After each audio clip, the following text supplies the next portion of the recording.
Bapak Teguh Santosa, pendiri, halo, Ya Pak, oke, pendiri Republik Merdeka. ya Pak. Sebetulnya yang saya harapkan pendiri Republik Afghanistan Merdeka.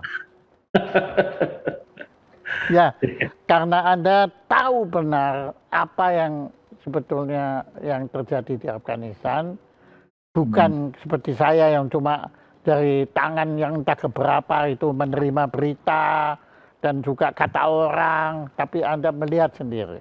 Nah, Anda kan pernah membuat satu buku yang menurut saya sangat legendaris, yaitu itu apa judulnya Pak? Tolong, saya selalu nggak bisa ingat itu karena saya belum pernah ke sana.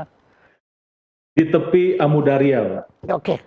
Nah, apakah ada hubungan dengan di tepi tadi itu namanya saya nggak pernah hafal juga lagi. Dia itu dengan apa yang sekarang terjadi. Silakan, Iya. Pak Teguh Santosa. Jadi ketika krisis tahun 2001 yang lalu, Pak, ya bulannya sama seperti bulan-bulan sekarang ini, Oktober sampai November, saya ditugaskan oleh koran saya, Rakyat Merdeka ketika itu, untuk meliput ke Afghanistan. Pertengahan Oktober. Waktu itu kebanyakan reporter atau wartawan dari Indonesia sudah berada di Pakistan, karena Pakistan dianggap sebagai pintu masuk tradisional, ya, karena berbatasan langsung di sebelah selatan dan kebetulan juga di utara Pakistan yang berarti di selatan Afghanistan itu adalah wilayah yang didiami oleh suku Pashtun. Suku Pashtun Ya. merupakan katakanlah mayoritas Taliban. Nah, karena sudah ada sekitar 6 atau 7 wartawan Indonesia ketika itu yang berada di Pakistan, maka saya memilih untuk memasuki Afghanistan dari utara, dari Uzbekistan. Nah, di situ ada sebuah sungai, namanya Sungai Amudarya, yang memisahkan antara Uzbekistan dan Afghanistan. Di sungai itu ada jembatan, namanya Jembatan Persahabatan, yang dibangun oleh Soviet ketika mereka menginvasi Afghanistan dan juga digunakan oleh Soviet ketika mereka meninggalkan Afghanistan tahun 89. Jadi waktu itu bayangan saya adalah saya akan ke Uzbekistan dan dari Uzbekistan akan ke kota Termez, kota perbatasan di pinggir sungai Amudarya, menunggu sampai jembatan itu dibuka gitu. Nah, tapi sampai Aliansi Utara yang didukung oleh Amerika Serikat berhasil merebut Kabul dan mengusir Taliban di tahun 2001 itu, nah jembatan tidak dibuka juga oleh pemerintah Uzbekistan karena mereka khawatir dengan arus pengungsi. Nah, arus pengungsi ini yang mereka khawatirkan bisa ditumpangi oleh kelompok Taliban yang kalah.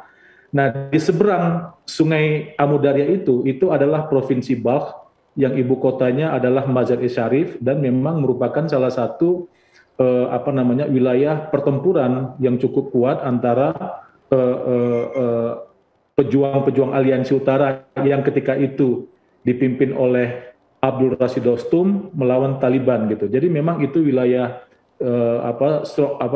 posisi terakhir yang menjadi titik kunci kemenangan Aliansi Utara. Ketika Aliansi Utara dengan dukungan Amerika Serikat berhasil merebut Provinsi Balkh, maka jalan mereka menuju Kabul jadi lebih mudah gitu, Pak. Itu kira-kira cerita dari tahun 2001 lalu, Pak. Nah, pertanyaan saya, kenapa sih ini kan Afghanistan tuh semula kan ya relatif tenang-tenang aja ya. Tapi kok mendadak ada Uni Soviet waktu itu masuk tuh ngapain gitu loh ya, Pak. Tolong Pak Teguh ceritakan latar belakang. Kalau saya kira apa yang dilakukan Uni Soviet di Afghanistan pada tahun 79 itu adalah bagian dari perang dingin, Pak. Jadi ada namanya political containment, ya, political containment baik blok barat maupun blok timur berusaha untuk memperluas dan mempertahankan wilayah pengaruh mereka. Dan Afghanistan ada di situ, ada di tengah-tengah itu. Maka penting bagi Uni Soviet ketika itu untuk memperluas dan kemudian menjadikan dia sebagai katakanlah basis gitu ya, untuk berhadapan dengan Amerika Serikat yang memiliki pengaruh cukup kuat di India dan di Pakistan ketika itu. Nah, saya kira Amerika Serikat juga berusaha untuk menahan perkembangan kekuatan blok timur Soviet dengan cara, ya kita sudah sama-sama tahu cerita ini, mempersenjatai pengungsi-pengungsi dari Afghanistan yang melarikan diri ke Pakistan, dan ini yang nanti akan kita kenal sebagai kelompok mujahidin. Ya, kelompok mujahidin dari berbagai suku, bukan hanya Pashtun, tapi juga suku Tajik, suku Uzbek, dan juga Hazara yang diberi kemampuan, dilatih secara militer, dipersenjatai Amerika Serikat untuk kembali memerangi katakanlah komunis Soviet. Dan mereka berhasil. Tahun 89 kita sama-sama tahu akhirnya Uni Soviet memutuskan untuk angkat kaki setelah 10 tahun menginvasi negara itu dan kehilangan banyak sumber daya luar biasa. Akhirnya mereka angkat kaki, salah satunya melewati jembatan Amudarya itu. Nah, setelah 89 itu Amerika Serikat merasa bahwa tugas mereka sudah selesai dan mereka kemudian angkat kaki. Nah, episode berikutnya yang kita saksikan adalah perang saudara.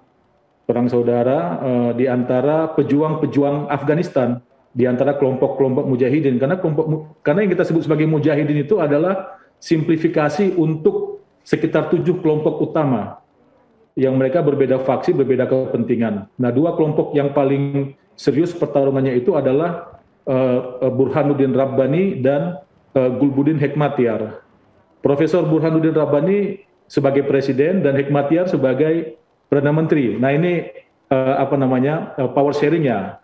Nah, Rabbani sudah meninggal dunia, tewas beberapa tahun lalu, sementara Gulbuddin Hekmatyar masih hidup dan saat ini berada di Kabul, ya, ikut menjadi bagian dari pihak yang berdialog dengan Taliban setelah Taliban menguasai Afghanistan sejak Agustus tahun lalu, Pak. Jadi sebetulnya kalau kita lihat tenang-tenang saja tidak. Nah, ini saya mau cerita sedikit soal buku itu, Pak. Yes. Buku yang di tepi Amudarya itu judulnya itu kan adalah sebetulnya kumpulan dari laporan saya setiap hari. Jadi waktu saya berada di perbatasan Afghanistan, saya setiap hari mengirimkan laporan dan setiap hari itu dimuat.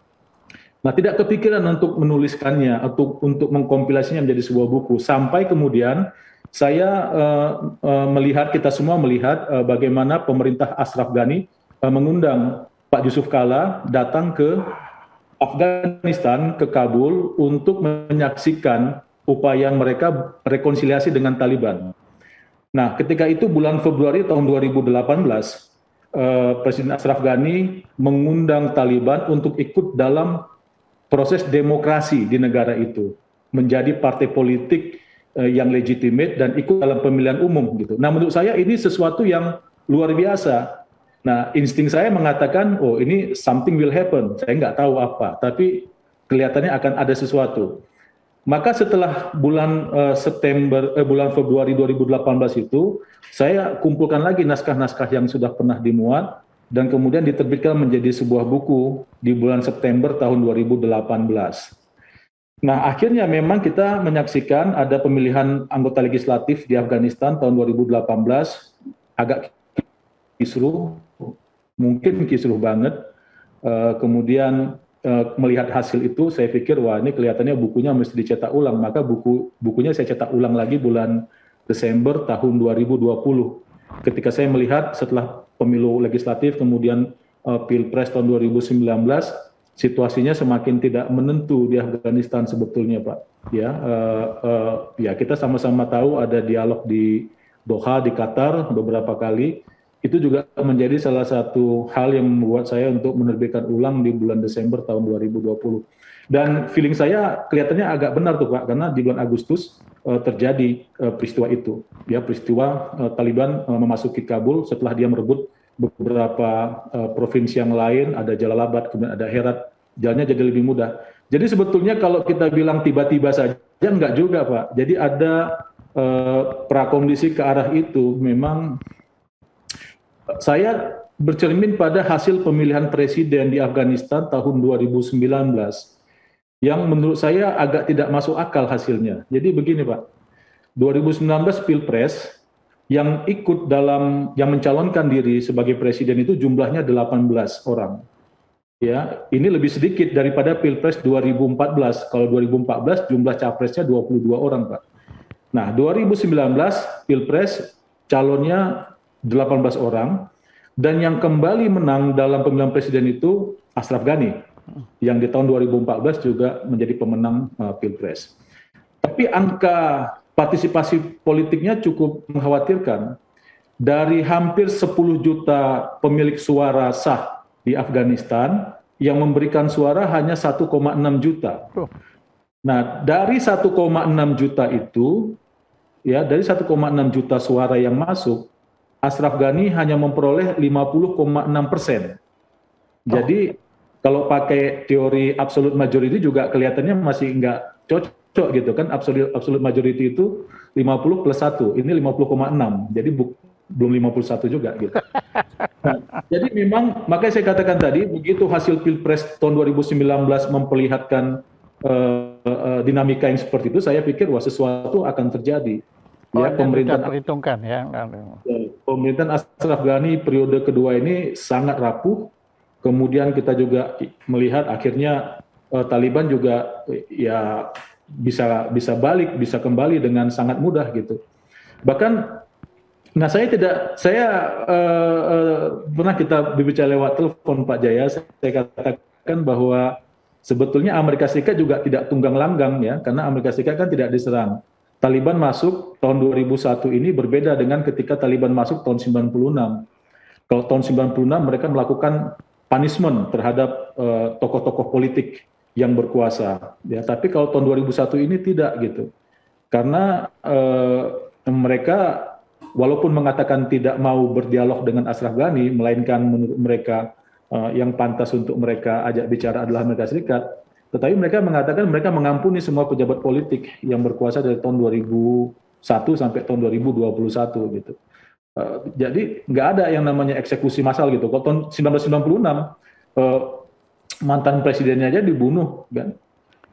Dan betul-betul dibunuh secara resmi. Ya, dieksekusi dengan cara brutal. Mungkin kalau kita bandingkan sekarang seperti Gaddafi ya. Ya. Kalau Saddam Hussein barangkali nasibnya lebih baik gitu karena ada proses pengadilan, walaupun proses pengadilannya sudah ujungnya nanti adalah eksekusi dia gitu. Tapi kalau kita lihat Muammar Gaddafi kan menyakitkan di pinggir jalan gitu ya.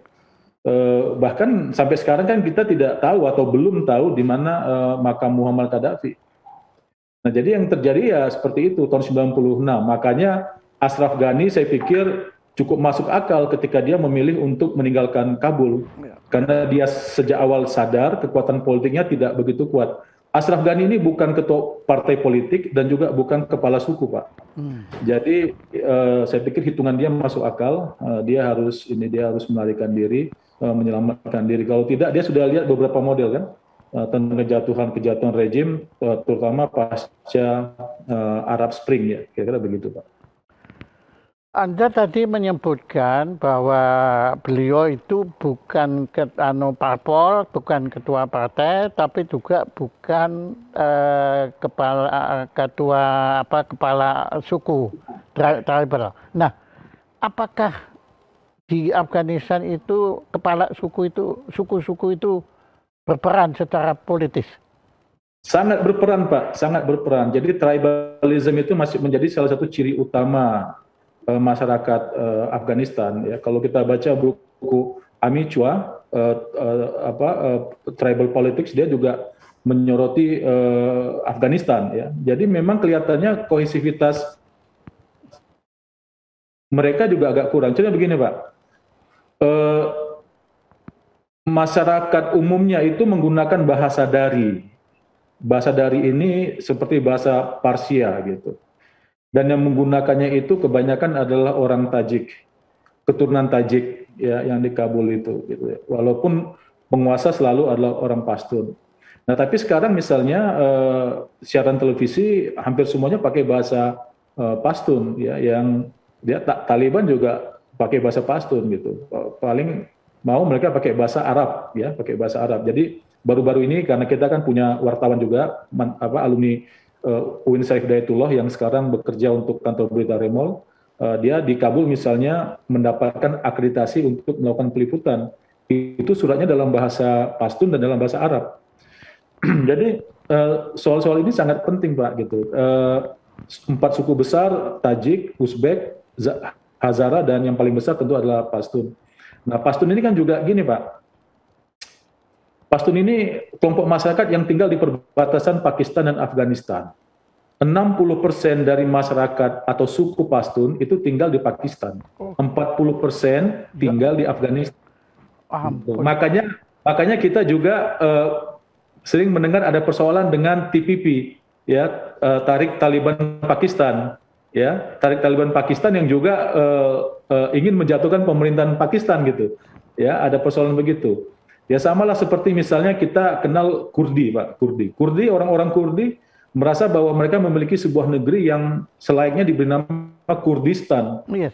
Nah, Kurdistan itu di mana? Kurdistan itu kan sekarang ada di 3 negara, ada di Suriah, ada di Irak, ada di Iran gitu ya, Yes. Di wilayah. Yeah. Jadi inilah dilema saya kira yang muncul belakangan antara negara yang batas-batasnya diakui secara internasional dengan kelompok masyarakat yang hidup lebih dahulu daripada negara.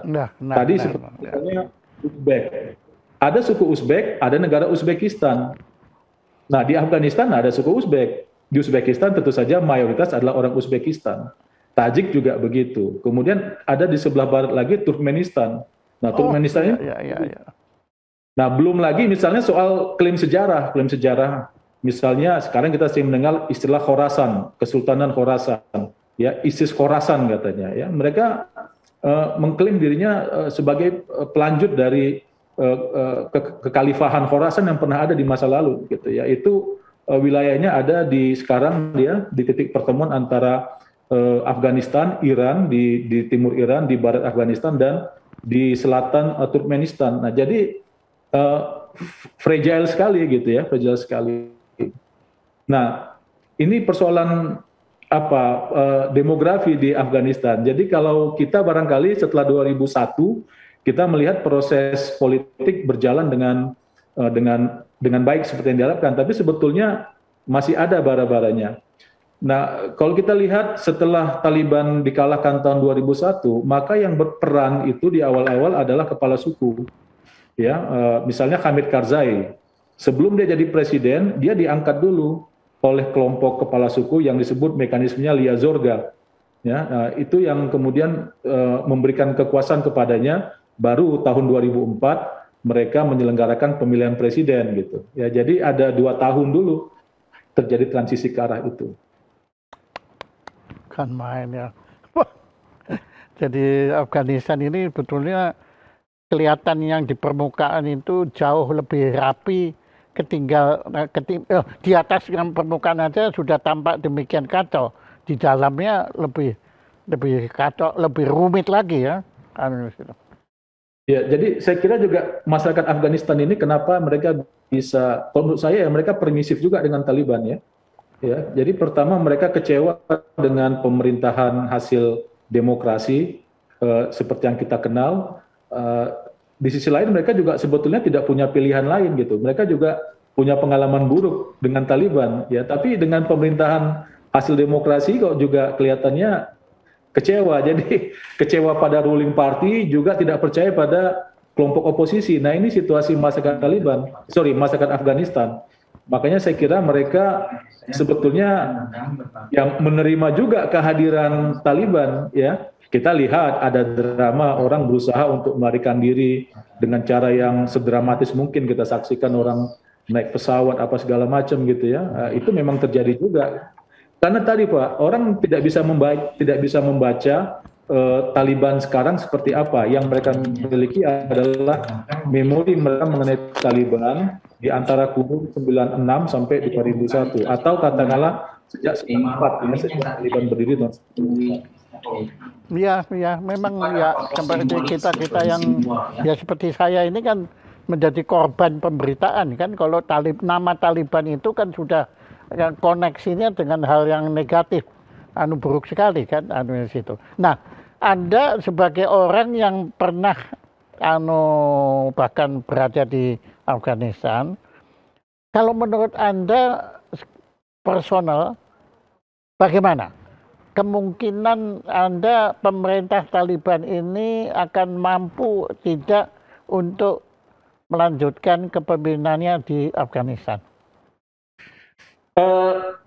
Taliban ini kan, kalau menurut saya bukan transnasional ya, bukan transnasional. Mereka kalau kita perhatikan tadi sudah saya sampaikan di awal, mereka lebih etnosentris, ya, pastunnya lebih mengemuka gitu. Kemudian juga mereka tidak punya bayangan membangun sebuah kekhilafahan seperti yang dibayang-bayangkan orang gitu. Nah, jadi persoalan utamanya karena etnosentrismenya itu menurut saya. Sehingga mereka bisa jadi fasis nih. Tapi fasisnya ya tadi itu, basisnya adalah kalau dulu Nazi di era Hitler itu Aryan über alles, ya ini Pashtun ya. Mungkin saya terlalu Ya. Tapi kalau saya mereka sebetulnya sangat nasionalis ya, dalam apa in a sense kayak seperti tadi itu. Jadi tidak berpikir juga harus memperluas wilayah apa segala macam enggak. Nah, apakah mereka berhasil? Saya kira kan pertama soal kapasitas barangkali banyak keraguan ya, banyak keraguan tentang kemampuan mereka. Tapi beberapa hari belakangan ini kita kan menyaksikan bagaimana walaupun belum mendapat pengakuan, tetapi delegasi-delegasi dari Taliban, pemerintahan Taliban, berkunjung ke Turki, berkunjung ke Moskow, bertemu dengan perwakilan negara-negara Eropa dan seterusnya ya. Mereka punya keberanian dan punya kemampuan untuk itu. Kalau kita perhatikan juga juru bicara mereka cukup dialogis menurut saya, bisa menyampaikan pandangan mereka mengenai masa depan negara itu gitu ya. Dan sekarang Taliban mengkritik sanksi yang diberikan kepada mereka gitu, karena menurut mereka sanksi ini yang membuat mereka jadi punya persoalan untuk membangun gitu ya, apalagi bantuan kemanusiaan sangat mereka butuhkan. Nah, tapi di sisi lain dunia internasional juga menunggu pemerintahan Taliban Baradar untuk memenuhi janji mereka sendiri, yaitu membentuk pemerintahan yang inklusif. Kan kalau agenda internasional ini kan kira-kira itu aja Pak. Pertama pemerintahan inklusif, kemudian yang kedua penghormatan terhadap hak-hak wanita, kemudian penghormatan dan juga perlindungan terhadap hak kelompok minoritas kan gitu. Nah jadi sebetulnya bagi Taliban hari ini jalan untuk mendapatkan pengakuan dari dunia internasional itu sudah cukup jelas gitu Pak. Rumusnya udah ketahuan kok, bikin pemerintahan inklusif, ya, kemudian hormati dan lindungi hak kaum perempuan, hormati dan lindungi hak kelompok minoritas gitu ya. Nah maka dan kemudian apalagi kalau mereka mau lebih maju, mereka kemudian menciptakan satu mekanisme yang membuat pemerintahan di Taliban itu di Afghanistan sekarang diperoleh dengan cara-cara yang demokratis, artinya keterlibatan publik ya. Entah apakah itu pemilihan presiden secara langsung seperti yang dianut di banyak negara hari ini, atau pemilihan presiden dengan cara mereka gitu, karena kita tidak bisa juga memberikan resep yang berlaku untuk semua hal gitu harus kita juga harus menghargai nilai-nilai yang barangkali tumbuh dari dalam satu bangsa sendiri gitu. Nah, tapi intinya saya sih melihat ya, apalagi sepanjang 2018 sampai 2021 kelompok Taliban ini petinggi-petingginya dan jumlahnya banyak itu mau berdialog dengan dunia luar ya, dengan Amerika Serikat dia berdialog, dengan Cina dia berdialog ya, dengan negara-negara lain juga dia berdialog. Jadi tidak seperti yang sebelumnya. Kok sebenarnya kita nggak tahu jalan pikiran mereka, dan mereka juga tidak punya kesempatan untuk mengenali dunia luar, standar yang berlaku di dunia luar juga untuk memperkenalkan bagaimana jalan pikiran mereka. Kok sekarang mereka sudah ke Indonesia beberapa kali, sudah belajar Pancasila, sudah menyaksikan bagaimana Islam di Indonesia bisa berjalan dengan cukup indah, dengan demokrasi dan seterusnya. Bahkan kalau mereka mau melihat contoh juga, mereka lihat negara tetangga mereka, Pakistan di selatan, pernah dipimpin oleh Perdana Menteri wanita misalnya ya. Jadi sebetulnya hari ini kesempatan bagi Taliban yang sedang secara real berkuasa di Afghanistan untuk menjadi satu pemerintahan yang legitimate di mata norma-norma yang berlaku umum secara internasional terbuka sangat lebar gitu Pak. Bagaimana Republik Rakyat Cina memanfaatkan situasi yang berubah ini semua. Kalau Anda perhatikan, apakah mereka ini boleh dikatakan justru pemenangnya ini adalah Republik Rakyat Cina? Ya, memang geopolitik yang berubah sejak tahun 2000 salah satu hal juga saya pikir yang sekarang membantu situasinya jadi seperti sekarang ya. Republik Rakyat Cina Pak, sejak tahun 2004-2005 itu mengembangkan satu kebijakan yang disebut oleh banyak kalangan sebagai string of pearls atau rantai mutiara. Nah, string of pearls itu adalah kebijakan merangkul negara-negara di Asia Selatan sampai ke Timur Tengah ya yang memiliki garis pantai, karena bukan jadi raksasa yang sangat lapar dan sangat dahaga akan energi ya, berbeda dengan Cina sebelumnya. Nah, ketika mereka menjadi sangat dahaga akan energi, mereka ingin memastikan bahwa pasokan migas buat mereka itu aman. Nah, kalau lewat darat, ketika itu masih ada pengaruh Amerika Serikat yang cukup kuat, maka kemudian mereka memilih untuk menjalin negara-negara yang memiliki garis pantai ya, Pakistan, kemudian ada Maldives, ada Sri Lanka, ada Bangladesh, kemudian baru masuk ke wilayah kita Asia Tenggara sampai ke Beijing sana gitu. Halo? Iya, saya agak freezing di sini, jadi saya agak berhenti dulu. Nah, tetapi di tahun 2012 setelah Xi Jinping berkuasa di Cina dan kemudian memperkenalkan One Belt One Road, pendekatan Cina terhadap kawasan Asia Selatan berubah dari yang tadinya garis pantai.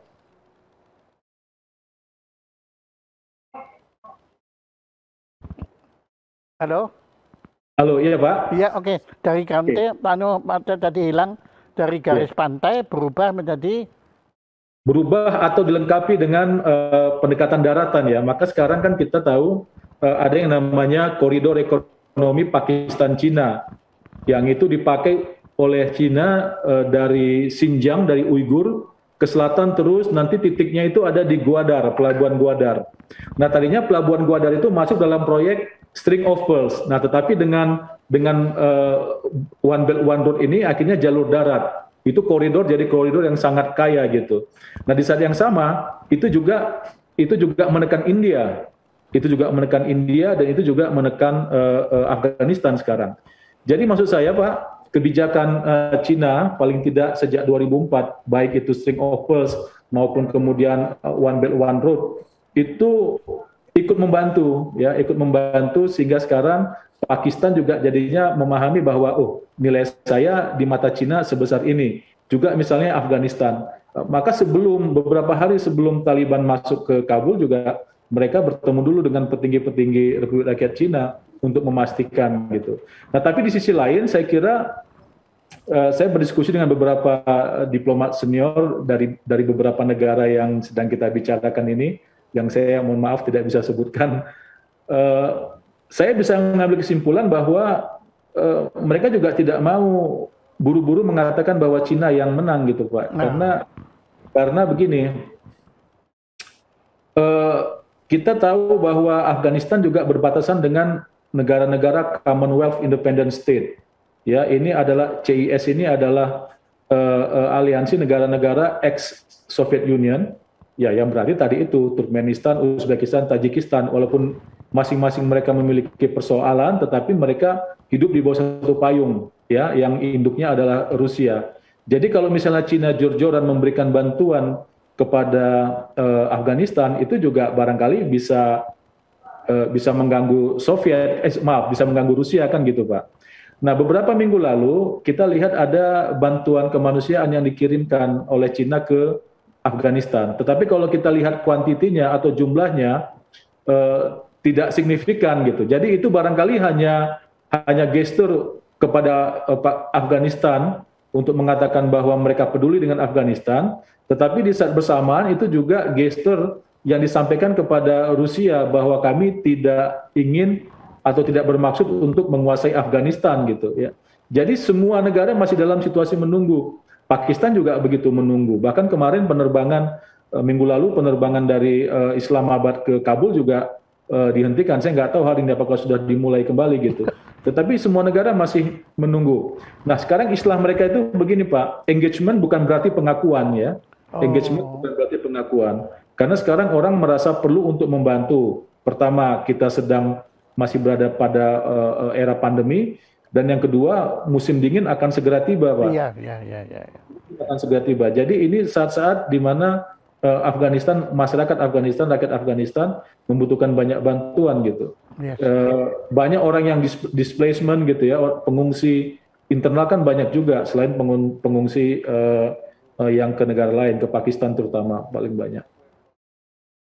Nah, sekarang kita sudah cukup bicara tentang Uni Soviet, Rusia, Republik Rakyat Cina, kemudian Amerika Serikat. Indonesia. Ya. Menurut Anda apa atau apakah perlu Indonesia ikut terlibat dalam proses transisi kekuasaan yang sedang terjadi di Afghanistan, yang sekarang berada di tangan Taliban? Saya kira Indonesia harus terlibat, Pak. Harus terlibat. Kenapa? Pertama, dari sisi Afghanistan, mereka membutuhkan model. Jadi mereka kita itu untuk Afghanistan itu sudah dianggap sebagai model. Kita dianggap sebagai model. Model mengelola demokrasi dan Islam, model mengelola konflik. Tadi kan saya sampaikan tuh, Februari satu-satunya kepala pemerintahan ya, walaupun wakil presiden yang diundang oleh Ashraf Ghani ketika dia mengumumkan keinginannya untuk mengajak Taliban itu adalah Indonesia, wakil presiden Yusuf Kala ya. Kemudian negara Muslim yang dia datangi untuk melihat bagaimana semua ini dikelola dengan baik, bagaimana demokrasi itu bisa berjalan dengan Islam dengan cukup baik, itu adalah Indonesia gitu.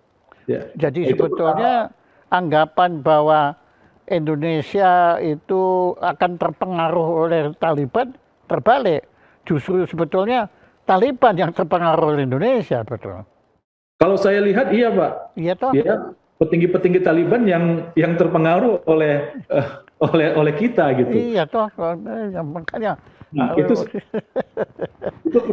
itu pertama kebutuhan Afghanistan terhadap kita. Kemudian negara-negara kawasan di sekitar Afghanistan juga membutuhkan kita.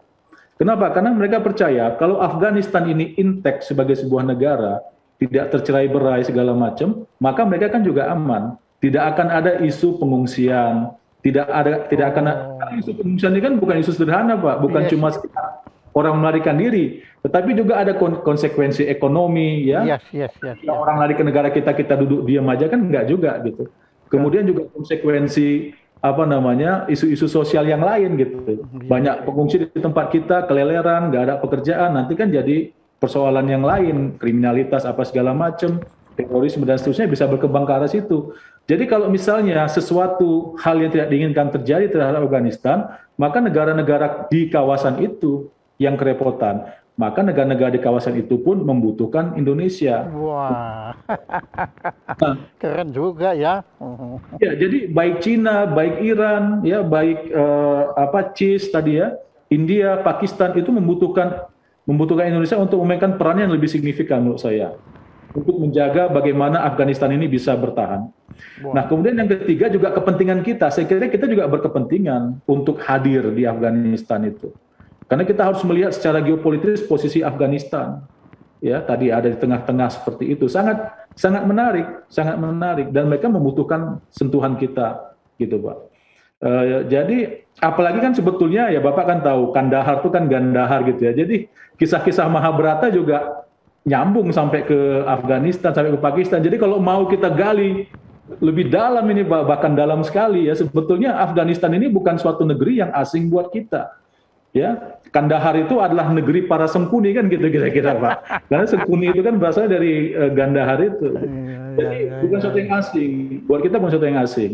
Nah, saya rasa mereka nyaman dengan kita dan kita juga nyaman dengan mereka. Mereka melihat mereka itu kan tadi saya katakan ya, etnik grup terbesarnya ada 4 gitu. Kalau di total dengan yang lain kecil-kecil nggak banyak Pak, belasan aja Pak. Ya, nah mereka kan bisa melihat kita yang banyak banget gitu ya, tapi bisa punya bahasa nasional yang satu, kemudian ya oke lah, kita tentu ada banyak perbedaan karena itu salah satu ciri dari hidup bermasyarakat ya. Tapi kan ya alhamdulillah so far so good, kita nggak ada masalah gitu. Iya, Bhinneka Tunggal Ika kan. Nah, jadi itu yang maka tadi saya pikir benar juga mereka belajar Pancasila Pak, sampai berapa SKS tuh? Iya, 3 kali. Jadi anunya sebetulnya mereka sudah hafal ya. Ya, dan saya sangat kebangsaan lulus mereka itu. Saya sangat mendorong mereka untuk ini, maksud saya sangat mendorong Indonesia, pemerintah kita untuk memainkan peranan yang lebih signifikan lagi. Tapi tentu ya engagement bukan berarti pengakuan. Ada syarat-syarat untuk engagement sama seperti ada syarat-syarat untuk pengakuan. Nah, untuk pengakuan ini semuanya kembali kepada pihak yang sekarang sedang berkuasa di Taliban, di Afghanistan, yaitu kelompok Taliban. Apakah mereka mau mengikuti norma-norma yang berlaku secara umum di dunia internasional atau tidak gitu.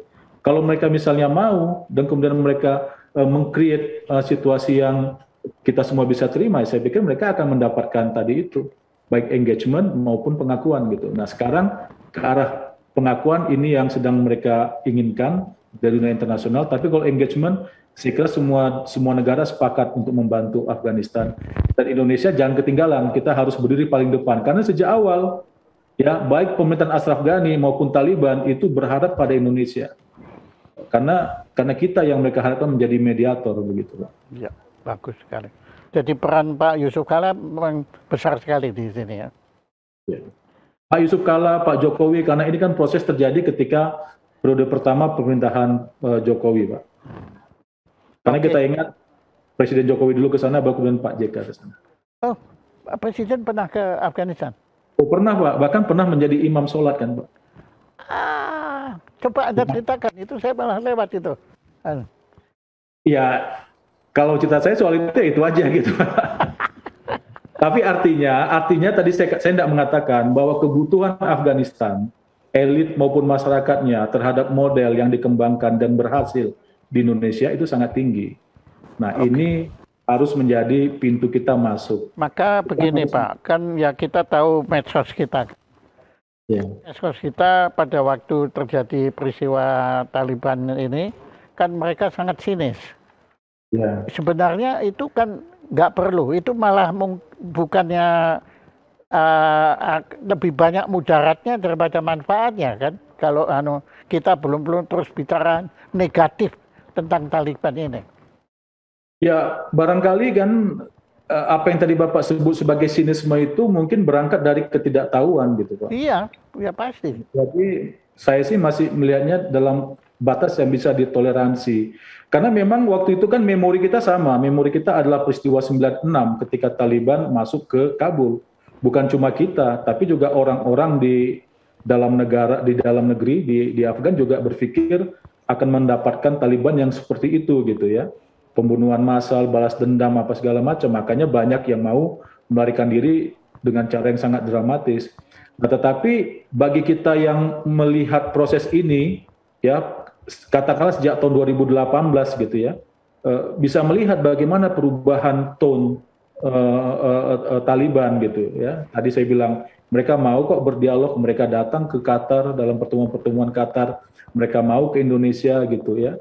Kemudian kita lihat PBB juga mau mengeluarkan untuk sementara petinggi-petinggi Taliban dari daftar teroris, makanya mereka bisa ke Indonesia Pak. Itu dia kuncinya. Jadi ini salah satu hal yang Pak JK baru bicara ke saya juga tidak lama setelah Taliban masuk ke Kabul. Waktu mereka mau ke Indonesia, Pak JK membantu melobi supaya mereka dikeluarkan dulu dari daftar teroris. Beberapa dari mereka yang mau berangkat ke sini. Karena kalau dia masih teroris, naik pesawat, wah gawat dong, ya kan ditolak di mana-mana. Jadi dia harus keluar dulu dari daftar teroris ya. Ada yang belum kan, misalnya Haqqani belum apa segala macam gitu. Nah, tapi yang sudah datang ke Indonesia, mereka sudah bukan teroris lagi, paling tidak dalam ukuran-ukuran internasional gitu ya. Jadi maksud saya peranan kita besar kok. 2018 kita sudah memulai itu, ya kan? Kita melihat bagaimana mereka berdialog. Nah, ada yang menarik itu, wawancara salah seorang juru bicara Taliban dengan, kalau tidak salah, Al Jazeera. Dia mengatakan mereka juga sebetulnya kaget waktu mereka masuk ke Kabul, ya, ternyata tidak ada lagi pemerintahan. Ashraf Ghani melarikan diri, TNI dan Polri mereka katakanlah gitu, tentara dan polisi mereka juga sudah meletakkan senjata gitu ya. Mereka juga bingung ini siapa yang berkuasa, sehingga akhirnya mereka mengambil inisiatif daripada vacuum of power. Kita lihat mereka masuk ke istana presiden kan dengan keadaan dengan baik-baik saja gitu ya, tidak ada pengerusakan, tidak ada penjarahan, bendera 3 warna diturunkan, kemudian bendera Taliban dikibarkan juga baik-baik aja, tidak ada pembakaran bendera apa segala macam. Jadi semuanya normal, Pak. Dalam banyak cerita yang saya baca, pejuang-pejuang Afghanistan itu adalah pejuang-pejuang yang keras, Pak. Oh iya, iya. Nggak kenal kalah mereka. Ya. Nah, tapi kita menyaksikan di tanggal 15 Agustus tentara-tentara Afghanistan, ya, termasuk tentara atau pasukan khususnya yang katanya 30.000 orang itu memilih untuk meletakkan senjata. Berarti mereka nggak mau ribut dengan sesama mereka. Bukan karena mereka penakut. Yes, jadi yang nggak mau ribut itu. Ya. Jadi pengecut itu tidak ada dalam kamus hidup orang-orang Afgan, yes, katanya. Ya, betul. Tapi ketika mereka dipaksa untuk berperang dengan sesama saudara, mereka juga tidak mau. Nah, itu, ini saya kira kalau Kurawa dan kalau Arjuna itu orang Afghanistan, Baratayuda nggak jadi, Pak. Pasti nggak perang, mereka nggak mau perang ya. Cuma kan yang menghasut kan Sri Krishna malah. Oke, Pak, Anda pernah ketemu insan Taliban? Saya tidak pernah, tetapi saya ada cerita baru terjadi paling 2 minggu lalu. Nah, kami kan sekarang akhirnya punya kontributor di Kabul yang adalah alumni mahasiswa kami dulu waktu di UIN Jakarta. Dia sudah tamat, kemudian dia sekarang berada di Kabul dan dia juga menjadi mahasiswa. Dan setelah Taliban berkuasa di Afghanistan, dia menghubungi saya dan mengatakan ingin membantu untuk pemberitaan, yang berarti membantu kami juga membantu negaranya kan gitu. Maka kemudian dia menjadi kontributor, Pak, di tempat kami, Pak, di Republik Merdeka. Nah, sekitar 2 minggu lalu ada insiden, ya, karena dia kan memang tidak punya skill jurnalistik yang memadai, gitu. Kemudian juga barangkali, ya, situasinya kan panas ya. Ini masing-masing orang punya pandangan yang berbeda terhadap lawan bicara, gitu. Dia meliput di kantor paspor, ya. Jadi orang lagi antri untuk ambil paspor, saya dikirimin videonya. Orang lagi antri untuk ngambil paspor, itu dia rekam. Nah, kemudian ada petugas, ya tentu saja Taliban di situ, yang marah. Dan dia dipukulin, Pak. Ya, dia dipukulin pakai kayu segala macam, kemudian HP-nya pakai itu. Ya. Kemudian HP-nya disita, kemudian ID card-nya yang saya berikan juga disita. Dan kemudian dia lari dan dia telepon saya. Dan kemudian saya mencoba untuk menenangkan dia. Maksud saya nggak tahu juga bagaimana engagement dengan penguasa Taliban kan untuk kasus-kasus kekerasan terhadap wartawan seperti ini. Nah, tetapi bagi saya yang paling penting kan bukan memblow up ini menjadi sebuah cerita yang dramatis, tetapi yang paling penting adalah menyelamatkan reporter kita, jurnalis kita di lapangan. Maka kemudian saya kirim surat ke Menteri Luar Negeri dan Menteri Komunikasi mereka. Dan kemudian saya minta supaya dicarikan nomor WhatsApp juru bicara dan juga Menteri Komunikasi. Kemudian saya kirim ke mereka surat resmi penjelasan apa segala macam. Nah, beberapa hari kemudian kawan ini kembali bertemu dengan petugas yang menyita alat kerjanya dan seterusnya, dan kemudian mereka berdialog ya dengan baik, dan akhirnya semua baik-baik saja gitu. Bahkan sekarang dia mendapat surat akreditasi untuk melakukan peliputan di seluruh Afghanistan gitu. Jadi maksud saya tadi itu, ternyata dialog juga dikenal oleh kamus Taliban ini. Jadi tadi saya tidak pernah bertemu dengan Taliban. Kalau Afgan saya ketemu Pak, ya. Ya. Ya, jadi mahasiswa kami itu banyak yang dari Afghanistan, mahasiswa saya di UIN Jakarta. Saya ketemu, tapi ya menurut saya sih mereka baik-baik saja gitu ya. Ya mereka manusia kan? Ya, gitu Pak. Ya, ya. Menurut Anda ada nggak kemungkinan akan ada Pashtunistan? Ini salah satu hal yang juga menarik untuk dibicarakan memang. Tapi saya pikir Pak tadi itu karena kan Uzbekistan sudah, Turkmenistan sudah, gitu. Nah, Afghanistan sendiri juga sudah lah. Kan kalau ini kan kelihatan ini suku Pashtun ini kan ya kelihatan sekali kan dominan sekali. Apakah nggak ada kemungkinan akan berdirinya Pashtunistan? Sebagai sebuah gagasan barangkali bisa-bisa saja. Tetapi apakah kemudian itu bisa diimplementasikan, saya pikir agak persoalan tuh, agak berat Pak. Karena tadi saya sudah katakan, negara-negara di kawasan itu akan mendapatkan persoalan yang cukup banyak, cukup besar, dari dinamika-dinamika yang tidak menguntungkan. Ya termasuk misalnya gini Pak, ya mungkin saja kalau kan misalnya yang di utara itu ada Uzbek, ada Tajik, ada Hazara di barat misalnya kan bisa juga nanti. Tapi ini kan akan menciptakan persoalan bagi negara-negara ex Soviet Union di utara, bagi India walaupun tidak berbatasan langsung dengan Afghanistan, tetapi ada Kashmir yang sampai sekarang dia persoalkan dengan Pakistan, ya kan? Bagi Pakistan juga begitu, ya. Jadi tadi saya sudah katakan 60% orang Pashtun tinggal di Pakistan, 40% tinggal di Afghanistan. Persoalan kan, berarti Pakistan harus kehilangan wilayahnya kan gitu. Iran juga akan begitu. Jadi kelihatannya untuk sementara kita harus menerima kesimpulan bahwa mempertahankan batas-batas teritori Afghanistan seperti yang kita kenal sekarang itu jauh lebih baik daripada membiarkan mereka tercerai-berai. Kan persoalan kita kan bukan batasnya Pak, tapi adalah cara mengelola kehidupan bersama kan. Dan untuk itu kan sebetulnya tadi kita sudah tahu rumus-rumusnya, Pak. Taliban juga tahu rumusnya, pemerintahan yang non-Taliban juga tahu. Bapak kan tahu bahwa Hamid Karzai, ya mantan presiden, Abdullah mantan wakil presiden, dan juga misalnya tadi Gulbuddin Hikmatyar, mantan perdana menteri di era Mujahidin. Mereka bertahan untuk tinggal di Kabul untuk terus-menerus melakukan dialog dengan Taliban. Ya, dan mungkin Pak kita tidak bisa juga berharap proses pembentukan pemerintahan inklusif di Afghanistan itu terjadi seperti kita menggigit cabai Pak, digigit langsung pedas gitu. Nggak bisa dong. Kita harus punya kesabaran revolusioner juga gitu Pak. Ya. Kesabaran evolusioner. Ya, masa kemudian kita berharap, oh ini kan ngatur manusia Pak, ya kita sabar makanya engagement itu penting gitu Pak. Ya gitulah. Dan saya pikir semua negara, termasuk Cina sekalipun yang oleh sebagian besar orang dianggap sebagai pihak yang paling diuntungkan, bagi dia persoalan karena tetanggaan langsung dan dengan Xinjiang autonomous region ya. Ini kan seperti apa? Seperti mencabut benang di tepung nih, nggak bisa nanti. Karena dia mau mendikte Taliban gitu.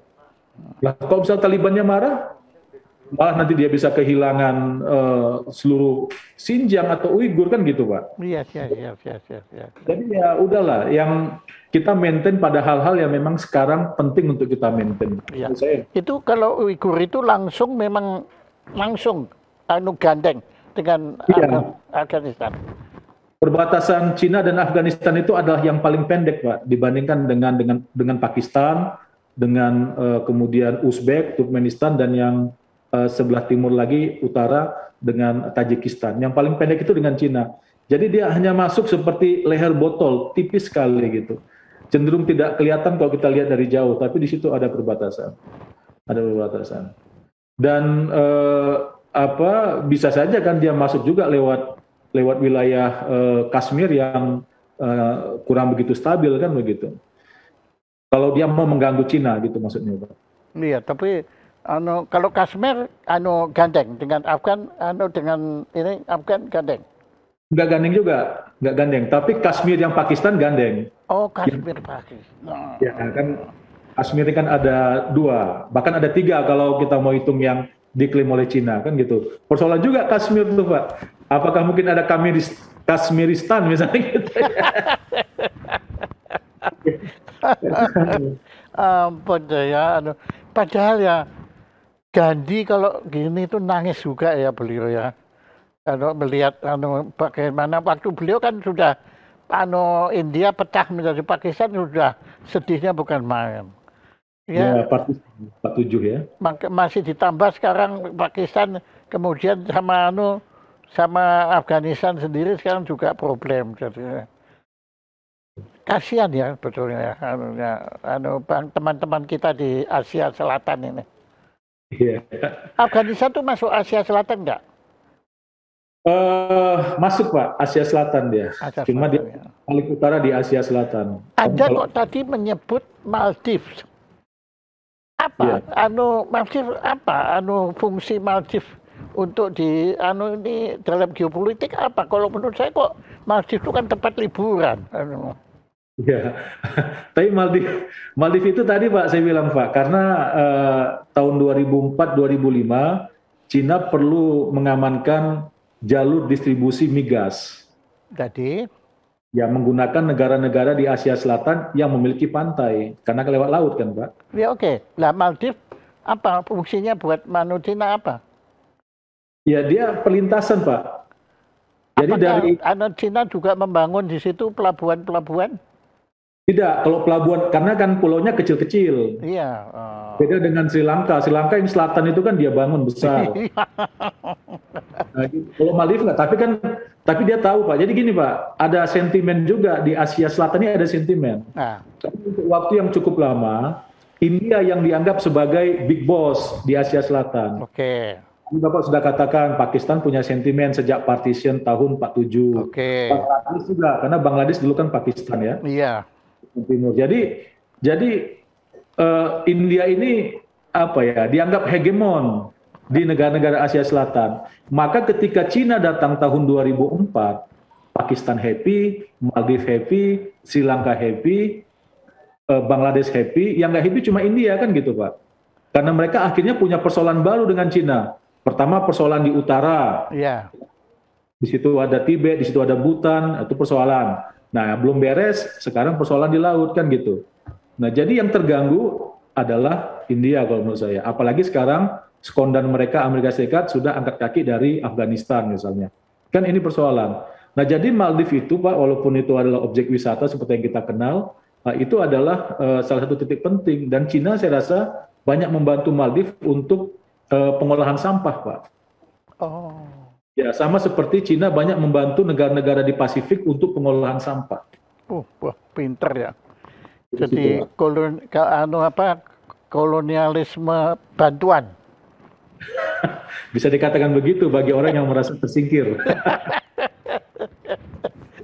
Oke, ya Pak selalu menarik mendengar Anda cerita. Nah, sekarang apa yang belum saya tanyakan, menurut Anda penting untuk kita ketahui tentang Afghanistan? Saya kira hal-hal yang penting kita ketahui untuk Afghanistan itu sudah sama-sama kita ketahui, Pak. Jadi udah nyaris nggak ada lagi hal yang baru, saya pikir fakta-fakta kita sudah bisa sama-sama baca. Nah, cuma menurut saya ini yang paling penting buat kita sebagai sebuah negara, memetik pelajaran dari apa yang terjadi di Afghanistan ini. Ya, memetik pelajaran. Jadi, peristiwa di Afghanistan sejak 2001, ya, bahkan mungkin sejak itulah ya, sejak 79, sejak 74, sejak 72 lah ketika Raja digulingkan itu, sampai sekarang ini memperlihatkan bahwa kita memang harus bisa mengelola keberagaman kita ini dengan baik, sehingga hal-hal buruk yang tidak kita inginkan tidak terjadi. Up and down, ya, up and down di setiap negara itu kan memang ada gitu Pak. Nah, tapi ya kita perlu belajar lah Pak, kita perlu belajar supaya kita tidak mengalami hal yang kurang lebih sama, walaupun saya tidak yakin kita berjalan ke arah itu gitu ya. Kita kita adalah model bagi banyak negara, Pak. Iya, itu saya kira itu aja, Pak, menurut saya yang kita perlu, dan bukan hal baru juga kan gitu. Nah, cuma perlulah kita ingat-ingat semua gitu ya. Tapi kalau buat saya betul-betul itu cara berpikir Anda tadi itu menyadarkan saya bahwa sebetulnya yang punya kepentingan itu justru Afghanistan terhadap Indonesia.